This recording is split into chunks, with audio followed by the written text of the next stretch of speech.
अरे हरामखोर आणि भ्रष्ट राज्यकर्त्यांनो, अरे आता तरी लाजा वाटू द्या. तुमची घरे भरली असतील तर आमच्या लेकरा बाळांकडे तरी लक्ष द्या.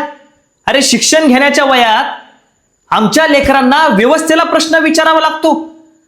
तुम्हाला एक लोकप्रतिनिधी म्हणून कशाला निवडून दिला आहे? हजारो कोटींच्या प्रॉपर्टी गोळा करायला, का पेन्शन घ्यायला, का तुमची घराणेशाही टिकवायला?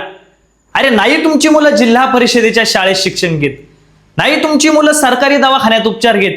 अरे आमच्या लेकरा बाळांना शाळेत जाण्यासाठी चांगले रस्ते तरी द्या.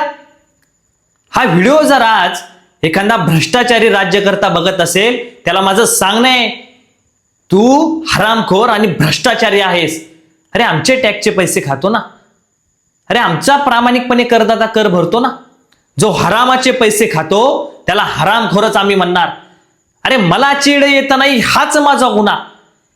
जे काम इथल्या देशातल्या आमदार खासदारांनी करायला पाहिजे तेच काम आज आमची शाळेतली लहान लहान लेकरं करतायत. अरे वय लहान आहे पण प्रश्न विचारण्याची हिंमत मोठी आहे. या चिमुकल्या पत्रकारांनी दाखवून दिलं की प्रश्न विचारला तर या देशामध्ये बदल घडू शकतो. शिक्षण हे वाघिणीचं दूध आहे. राज्यकर्त्यांनो, आजची आमची तरुण पिढी ही एकतर बाप दाखव नाहीतर श्राद्ध घाल.